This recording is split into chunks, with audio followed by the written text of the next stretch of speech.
हम सफ़र भी तुम ही हो। अविनाश सुबह समय पर उठा नहीं तो संस्कृति को चिंता हुई। उसने अविनाश को उठाते हुए उसके माथे पर हाथ रखा। माथा तप रहा था। संस्कृति घबरा उठी। अविनाश को तेज बुखार था। 2 दिन से वह खांस भी रहा था। संस्कृति ने इसी वजह से कल उसे ऑफिस जाने से मना कर दिया था, मगर आज तो तेज बुखार भी था। उसने जल्दी से अविनाश को दवा खिलाकर माथे पर ठंडे पानी की पट्टी की। संस्कृति और अविनाश की शादी को अभी ज़्यादा वक्त नहीं गुजरा था, 2 साल ही हुए थे। पिछले साल तक सास ससुर साथ में रहते थे, मगर कोरोना में संस्कृति की जेठानी की मौत हो गई तो सास ससुर बड़े बेटे के पास रहने चले गए। उसके बाद कोरोना का प्रकोप बढ़ता ही गया। पिछले कुछ समय से टीवी चैनल्स पर दिल्ली के अस्पतालों में कोरोना से जूझने वालों की हालत देखकर वह वैसे भी परेशान थी। कहीं वेंटिलेटर नहीं तो कहीं ऑक्सीजन नहीं, मरीजों को अस्पतालों में बेड तक नहीं मिल रहा था। ऐसे में अब उनका क्या होगा, यह सोचकर ही वह कांप उठी। जल्दी से उसने माँ को फ़ोन लगाया। माँ, अविनाश को सुबह से बहुत तेज़ बुखार है, क्या करूँ? माँ ने कहा, बेटा यह समय ही बुरा चल रहा है। राजू भी कोरोना पॉजिटिव है, वरना उसे भेज देती। हम खुद ही उसकी देखभाल में लगे हुए हैं। तो ऐसा कर, जल्दी से डॉक्टर को बुला और दवाई शुरू कर। हाँ माँ, वह तो करना ही होगा। मेरी सास की भी तबीयत सही नहीं चल रही है, वरना जेठ जी को ही बुला लेती। घबरा नहीं बेटी, धैर्य से काम ले, सब ठीक हो जाएगा। माँ ने समझाने का प्रयास किया। संस्कृति ने पति का कोरोना टेस्ट कराया। तब तक फैमिली डॉक्टर से पूछकर दवाई भी देती रही। इस बीच अविनाश की हालत बहुत ज़्यादा खराब होने लगी तो वह उसे लेकर अस्पताल भागी। 2 अस्पतालों से निराश लौटने के बाद तीसरे में मुश्किल से बेड का इंतज़ाम हो सका। सास ससुर और जेठ भी दूसरे शहर में थे, सो मदद के लिए आ नहीं सके। वैसे दिल्ली में भी लॉकडाउन लगा हुआ था। रिश्तेदार चाहकर भी उसकी मदद नहीं कर सकते थे। आस पड़ोस वालों ने कोरोना के डर से दरवाजे बंद कर लिए। तब संस्कृति ने अपने दोस्तों को फ़ोन लगाया, पर सबने बहाने दिए। अकेली संस्कृति पति की सेवा में लगी हुई थी। अस्पताल में मरीजों की लंबी कतारों और मौत के तांडव के बीच किसी तरह संस्कृति खुद को बचाते हुए पति के लिए दौड़ भाग करने में लग गई। कभी दवा की पर्ची लेकर भागती तो कभी खाना लेकर, कभी डॉक्टर से गिड़गिड़ाती तो कभी थक हार कर बैठ जाती। उसे कोरोना वार्ड में जाने की इजाज़त नहीं थी। बाहर रिसेप्शन में बैठकर ही पति के ठीक होने की कामना करती रहती। उस पर पति की तबीयत अच्छी होने के बजाय बिगड़ती जा रही थी। उस दिन भी डॉक्टर ने पर्ची में कई दवाई जोड़कर लिखी। वह दवाई लेने गई, मगर जो सबसे ज़रूरी दवा थी वही नहीं मिली। अस्पताल में उसका स्टॉक खत्म हो चुका था। अब वह क्या करेगी? बदहवासी वह अस्पताल के बेंच पर बैठ गई। बगल में ही परेशान सा एक युवक भी बैठा हुआ था। संस्कृति ने उसकी तरफ मुखातिब होकर पूछा कि आप बता सकते हैं कि यह दवा मुझे कहाँ मिलेगी? उसने कहा, मैं खुद यह दवा ढूंढ रहा हूँ, आसपास तो मिली नहीं। मेरे दोस्त ने बताया कि नोएडा में उसकी शॉप है, उसने कुछ दवाएं स्टॉक करके रखी है, सो वह मुझे दे देगा। अभी जाने की ही सोच रहा था। पर्ची लाइए, मैं अपने साथ आपके लिए भी दवा ले आता हूँ। बहुत मेहरबानी होगी आपकी।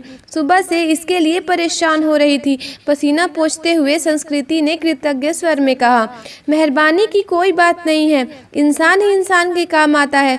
बस इतना शुक्र मनाइए कि दवा वहाँ मिल जाए। ये कहकर वह चला गया। करीब 2-3 घंटे बाद लौटा तो उसके चेहरे पर परेशानी की लकीरों के बावजूद खुशी थी। यह लीजिए, बड़ी मुश्किल से मिली, मगर मिल गई, यह बहुत है। बहुत बहुत शुक्रिया। कितने की है? संस्कृति का चेहरा भी खिल उठा। अरे नहीं, पैसे की ज़रूरत नहीं है, आप पहले यह दवा खिलाइए मरीज़ को। उस दिन के बाद से दोनों में बातचीत होने लगी। वह अपने भाई की देखभाल में लगा था और संस्कृति पति के लिए दौड़ भाग कर रही थी। दोनों का दर्द एक सा ही था। संस्कृति जब भी व्यथित होती तो उसके कंधों पर सिर रखकर रो लेती। कोई चीज़ लानी होती तो प्रतीक लेकर आता, संस्कृति को घर छोड़कर आता। धीरे धीरे तकलीफ के इन दिनों में दो अजनबी एक बंधन में बंधते जा रहे थे। उनके बीच एक अजीब सा आकर्षक भी था जो दोनों के इस बंधन को और मजबूत बना रहा था। एक दिन अविनाश का ऑक्सीजन लेवल काफ़ी घट गया। अस्पताल में ऑक्सीजन सिलेंडर नहीं था। तब प्रतीक ने यह जिम्मेदारी अपने ऊपर ले ली। पूरे दिन कड़ी धूप और गर्मी में लाइन में लगकर आखिर वह ऑक्सीजन सिलेंडर लेकर ही लौटा था। उस दिन संस्कृति ने पूछा था, आप मेरे लिए इतना कुछ कर रहे हैं, इतना ख्याल रखते हैं, मगर क्यों? मैं तो आपकी कुछ भी नहीं लगती। फिर बताओ ना, ऐसा क्यों कर रहे हो? प्रतीक ने कहा, पहली बात, हर क्यों का कोई जवाब नहीं होता, और दूसरी बात, हम दोनों हमसफ़र नहीं हैं तो क्या हुआ, हम दर्द तो है ना। आपके दर्द को मैं बहुत अच्छे से महसूस कर सकता हूँ। आपकी तकलीफ़ देखकर मुझे दुख होता है, बस किसी तरह आपकी मदद करना चाहता हूँ। एक अनकहा सा मगर मजबूत साथ महसूस कर वह गमों के बीच भी मुस्कुरा उठी थी। धीरे धीरे अविनाश की तबीयत और भी बिगड़ गई। उसको वेंटिलेटर पर रखना पड़ा। अस्पताल में वेंटिलेटर्स की भी कमी थी। कई वेंटिलेटर्स खराब हो गए। बदहवासी संस्कृति ने प्रतीक को फ़ोन लगाया तो पता चला कि उसके भाई को भी कहीं और शिफ्ट करने की नौबत आ गई है। प्रतीक ने कहा, आप चिंता ना करो संस्कृति जी, मैं अपने भाई को जिस अस्पताल में लेकर जा रहा हूँ, आपके पति को भी वहीं लेकर चलता हूँ। वहाँ वेंटिलेटर की सुविधा है और डॉक्टर्स भी अच्छे हैं। प्रतीक ने उसे ढांढस बंधाया और फिर जल्दी ही शिफ्टिंग की सारी व्यवस्था करा दी। शाम में सब निपट गया तो प्रतीक का हाथ पकड़कर रूंधे गले से संस्कृति इतना ही कह सकी कि आप नहीं होते तो पता नहीं क्या होता। मैं नहीं होता तो कोई और होता। अच्छे लोगों की मदद के लिए कोई ना कोई आ ही जाता है। ऐसा नहीं है प्रतीक जी, मैंने अपने दोस्तों, पड़ोसियों, परिचितों सबको देख लिया। इस कठिन समय में कोई भी मेरे साथ खड़ा नहीं था। केवल आप ही है जिसे 4-5 दिन पहले तक मैं जानती भी नहीं थी। आज लगता है ऐसे कि आपके बिना रह ही नहीं सकती। उसकी बात सुनकर प्रतीक ने एक अलग ही नज़र से संस्कृति की तरफ देखा और फिर मुस्कुराकर चला गया। संस्कृति के दिल में अजीब सी बेचैनी होने लगी। वह सोचने लगी कि प्रतीक का साथ इस परेशानी के समय में भी कितना सुकून दे जाता है। अस्पताल में मरीजों के रिश्तेदारों की भागदौड़ और परेशानियों के बीच भी चंद लम्हे वह केवल प्रतीक के बारे में ही सोचती रह गई। इसी तरह 2-3 दिन और गुजरे। अविनाश की हालत काफ़ी गंभीर थी। फिर एक दिन सुबह सुबह संस्कृति को सूचना मिली कि उसके पति की मृत्यु हो गई है। एक पल में संस्कृति को लगा कि जैसे वह अधूरी रह गई है, उसका सब कुछ छिन गया है। प्रतीक ने जितना हो सका उसे धैर्य बंधाया। कोरोना की वजह से वह पति के शव को घर भी नहीं ला सकती थी। लॉकडाउन लगा हुआ था, घर वालों का आना भी कठिन था। ऐसे में उसे समझ नहीं आ रहा था कि पति को अंतिम विदाई कैसे दे। इस मुश्किल वक्त में भी प्रतीक ही उसके काम आया। मुश्किल की इस घड़ी में सबसे पहले उसने संस्कृति को शांत कराया, फिर उसके पति को शमशान तक ले जाने का सही से इंतज़ाम कराया। संस्कृति के साथ वह शमशान तक गया, फिर संस्कृति को उसके घर छोड़ने आया। संस्कृति लगातार रो रही थी, उसके हाथ पैर कांप रहे थे। प्रतीक समझ रहा था कि उसकी तबीयत खराब है, वह अकेली है, सो अपने खाने पीने को लेकर लापरवाह रहेगी तो और तबीयत खराब हो जाएगी। तभी प्रतीक ने हाथ पैर धोकर और कपड़े बदलकर उसकी रसोई में प्रवेश किया और सबसे पहले चाय बनाई।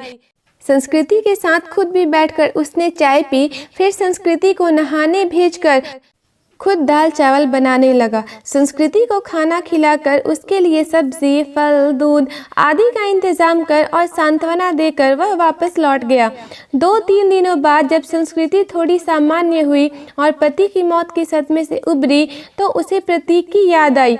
प्रतीक उसके लिए अपनों से बढ़कर बन चुका था, मगर उसे पता नहीं था कि वह कहाँ रहता है, क्या जॉब करता है। बस एक फ़ोन नंबर था। उसने फ़ोन मिलाया तो नंबर बंद आ रहा था।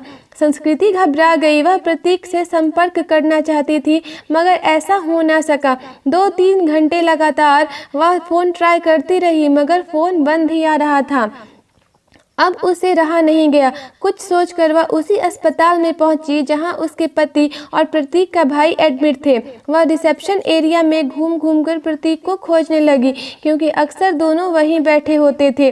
फिर वह उसे खोजती हुई कैंटीन में भी गई। हर तरफ चक्कर लगा लिया मगर प्रतीक कहीं नजर नहीं आ रहा था। थक कर वह वापस रिसेप्शन में आकर बैठ गई और सोचने लगी कि अब क्या करे। तभी उसे वह नर्स नजर आई जिससे संस्कृति की जान पहचान हो गई थी। संस्कृति के पति की देखभाल वही नर्स करती थी। संस्कृति उसे अक्सर अम्मा कहकर पुकारा करती। नर्स ने प्रतीक को भी उसके साथ कई बार देखा हुआ था। संस्कृति दौड़कर नर्स के पास गई। दुखी स्वर में नर्स ने कहा कि सॉरी बेबी, तुम्हारे पति को हम बचा नहीं पाए। जो लिखा था वह हो गया। संस्कृति ने पूछा, अम्मा आपको प्रतीक याद है जो अक्सर मेरे साथ होता था? उसके भाई का इलाज चल रहा था। तो उस नर्स ने कहा कि हाँ बेबी, उसके भाई की भी मृत्यु हो गई। वह खुद भी एडमिट है, उसे भी कोरोना है। और जानती हो बेबी, वह तेरे पति वाले बेड पर ही है, बेड नंबर 125। संस्कृति ने कहा, सच अम्मा, आप उसे पहचानती हो ना? नर्स ने कहा, हाँ बेबी पहचानती हूँ, तेरी बहुत हेल्प करता था पर अब उसकी हेल्प करने वाला कोई नहीं है, अकेला है वह। संस्कृति ने कहा, मैं हूँ ना अम्मा, अब उसके लिए किसी भी चीज़ की ज़रूरत पड़े तो मुझे बताना, मैं उसके अटेंडेंट के रूप में अपना नाम लिखवा देती हूँ। नर्स ने कहा, ठीक है बेबी, मैं बताती हूँ तुझे। इसके बाद संस्कृति पूरे मन से प्रतीक की सेवा में लग गई। उसके लिए घर का खाना, फल, दवाई वगैरह लेकर आना, उसकी हर जिम्मेदारी अपने ऊपर लेना, डॉक्टरों से उसकी तबीयत की हर वक्त जानकारी लेते रहना, जैसे काम वह पूरे उत्साह से कर रही थी। इस बीच प्रतीक की हालत बिगड़ी और उसे आईसीयू में ले जाने की ज़रूरत पड़ गई। इसके लिए अस्पताल के क्लर्क ने उसके आगे एक फॉर्म बढ़ाया। उसमें मरीज के साथ क्या संबंध है यह लिखकर हस्ताक्षर करना था। संस्कृति कुछ पलों के लिए सोचती रही कि वहाँ क्या लिखे। फिर उसने उस खाली जगह पर पत्नी लिखकर साइन कर दिया। क्लर्क को कागज थमाकर वह खुद में ही मुस्कुरा उठी। 2-3 दिन आईसीयू में रहकर प्रतीक की हालत में सुधार शुरू हुआ और उसे कोविड वार्ड में वापस शिफ्ट कर दिया गया। 7-8 दिनों तक लगातार सुधार होने और रिपोर्ट नेगेटिव आने के बाद उसे डिस्चार्ज भी कर दिया गया। इतने दिनों तक संस्कृति ने भी अपना खाना पीना और नींद भूलकर दिन रात प्रतीक की सेवा की थी। डिस्चार्ज वाले दिन वह बहुत खुश थी। उसने सीधा अपने घर के लिए कैब बुक किया और प्रतीक को अपने घर ले आई। प्रतीक ने टोका तो संस्कृति ने थोड़े शरारती अंदाज में जवाब दिया, मैंने फॉर्म में एक जगह यह लिखकर साइन किया है कि मैं तुम्हारी पत्नी हूँ और इसीलिए अब मेरा और तुम्हारा घर अलग अलग नहीं बल्कि एक ही होगा। प्रतीक ने कहा कि मगर संस्कृति, लोग क्या कहेंगे? संस्कृति ने कहा, लोगों का क्या है प्रतीक, जब मुझे ज़रूरत थी तो क्या लोग मेरी मदद के लिए आगे आए थे? नहीं ना, उस वक्त तुमने मेरा साथ दिया था, अब मेरी बारी है, इसमें गलत क्या है? तुम थोड़े ठीक हो जाओ फिर सोचेंगे कि क्या करना है। संस्कृति ने अपना फैसला सुना दिया। करीब 10 दिन संस्कृति ने जी भरकर प्रतीक का ख्याल रखा। हर तरह से उसकी सेहत पहले की तरह बनाने और खुश रखने का प्रयास करती रही। संस्कृति एक संयुक्त परिवार से संबंध रखती थी। ससुराल में धन संपत्ति की कमी नहीं थी। यह घर भी पति के बाद उसके नाम हो चुका था। पति ने उसके लिए काफ़ी संपत्ति और गहने भी छोड़े थे। बस एक हमसफ़र की कमी थी जिसे प्रतीक पूरा कर सकता था। उस दिन शाम में संस्कृति ने प्रतीक के हाथों को थामकर कहा कि जो बात मैंने अनजाने में ही फॉर्म में लिखा, क्या हम उसे हकीकत का रूप नहीं दे सकते? क्या मैं तुम्हें अपने हमदर्द के साथ साथ एक हमसफ़र के रूप में भी स्वीकार हूँ? प्रतीक ने कहा कि मुझे लगता है संस्कृति कि अब यह बात कहना बेफिजूल है। संस्कृति ने कहा, मतलब? प्रतीक ने कहा, मतलब यह है कि तुम ऑलरेडी मेरी हमदर्द और हमसफ़र बन चुकी हो। हम हमेशा साथ रहेंगे। तुमसे बढ़कर मेरा ख्याल और कोई नहीं रख सकता। ये कहकर प्रतीक ने संस्कृति को गले लगा लिया। दोस्तों, अगर आपको ये कहानी पसंद आई हो तो आप इस वीडियो को लाइक शेयर करना ना भूलें और इस चैनल को ज़रूर सब्सक्राइब करें। धन्यवाद।